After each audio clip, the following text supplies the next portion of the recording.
Thank you, Honorable Speaker, and I rise to support this appropriations bill. Honorable Speaker, I will restrain myself from speaking to the gallery and answering to the many things that the leader of minority has spoken to, because it is within his right as a leader of minority to play to the gallery and raise issues that may not necessarily be in this appropriations bill. But Honorable Speaker, allow me, because one of the things I've heard being mentioned is the question of monies being allocated in this appropriations bill. Yes, what's your point of order? Mr. Speaker, is it in order for the majority leader to term the discussions and the opinions of the minority leader as playing to the gallery? Is that in order? The minority leader himself is not protesting. Go on. Honorable Speaker, it's good to indulge that honorable member. He was simply seeking for attention. But I have the minority leader's attention. I don't need his attention. Honorable Speaker, I was saying, speaking to the question of pending bills, Honorable Speaker, in this appropriations bill, Honorable Speaker, because it is simply buttressing what we did during Committee of Supply, and we were all here during Committee of Supply, and I must thank all the members who stayed on here until about 10 p.m. to supply resources to our MDAs. Honorable Speaker, unlike what is being said, it is true that in this appropriations bill and what we supplied to our MDAs, for instance, the largest pending bills are in the road sector. And indeed, all these members in this House, Honorable Speaker, will tell you, in each of our constituencies, we have either a road that was to start that is yet to start, or a road that had started but stalled because of pending bills, Honorable Speaker. And the quantum of those pending bills, if members cared to listen to the chairman of the Budget Appropriations Committee, was a quantum of close to 1 trillion shillings. That means half of the resources we will generate in terms of ordinary revenue could only go towards settlement of pending bills in the road sector, Honorable Speaker. But amidst all the constraints that we have with our resources, Honorable Speaker, the Budget and Appropriations Committee, and indeed the House last week in supplied a quantum of 250 billion shillings to the road sector to help start dealing with the question of pending bills in the road sector. And indeed, Honorable Speaker, you will see with time, as at when exchequer releases begin, hopefully after the month of July, Honorable Speaker, if we agree with the chair of the Finance Committee and finish with the finance bill third reading today or in the course of the day tomorrow, Honorable Speaker, and we're able to generate adequate revenues to be able to unlock the question that the leader of minority rightly says, that we have a huge problem of pending bills. That 250 billion shillings to the road sector is not enough. Even after rationalizing all those roads projects that have been committed to, the figure came to about 730 billion. Therefore, it tells you, even if we were to allocate resources, not to deal with new projects, and I just want to inform the House and the leader of minority that we are not dealing with new road projects, we are dealing with those already committed road projects.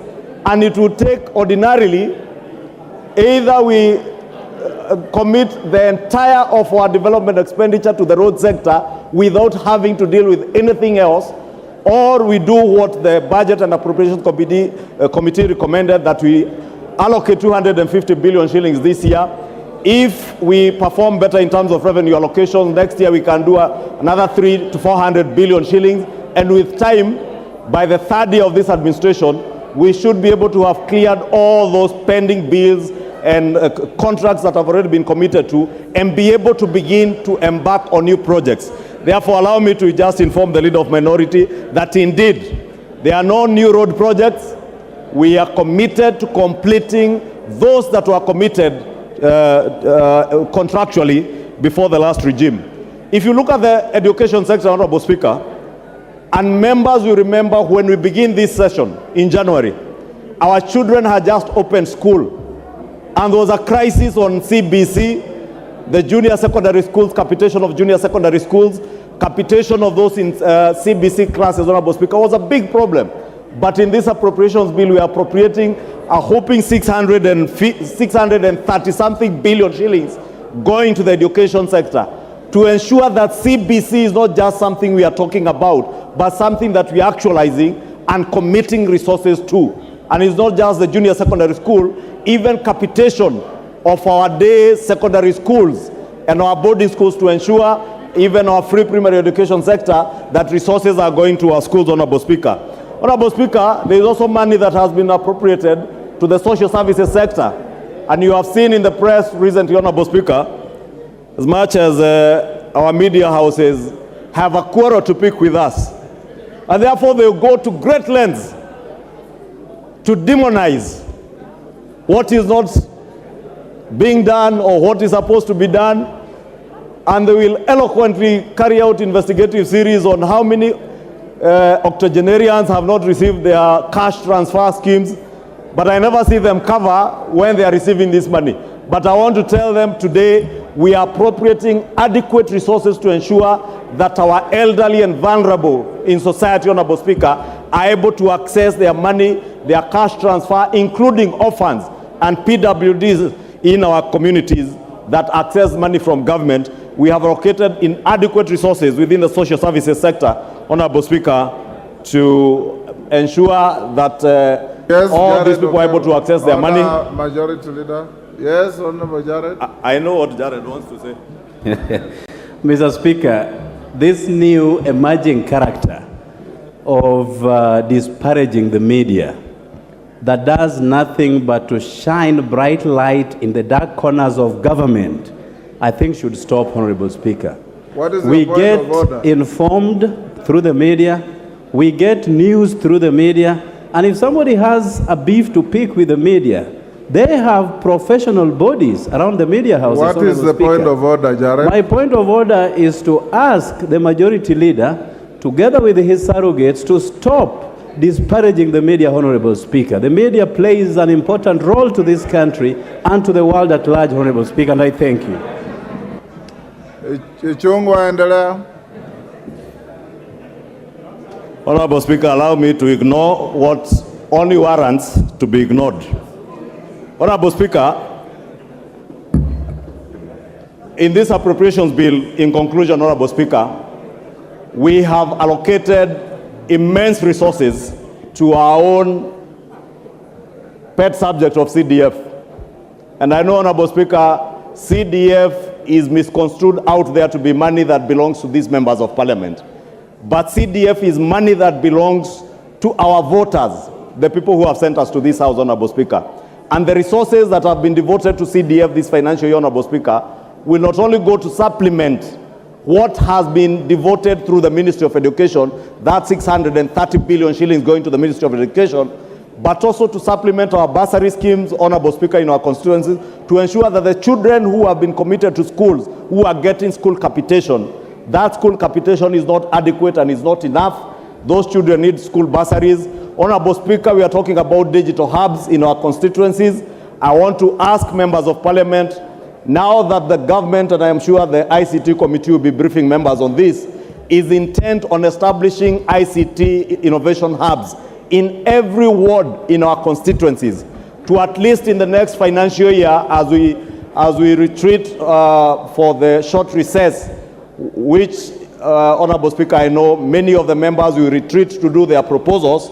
As you engage with members of the public, it is good to inform members of the public that there are those innovation hubs in each of the wards, so that you also devote in your CDF proposals and budgets a bit of money for construction and equipping of those ICT hubs.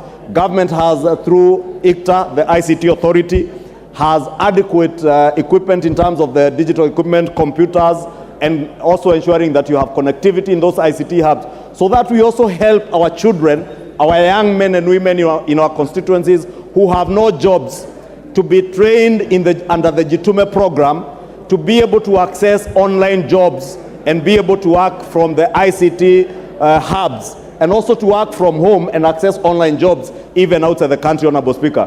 Now, Honorable Speaker, let me just conclude. I visited Sort Technical in Bomet County, and I don't know if the Member of Parliament is here for Bomet Central.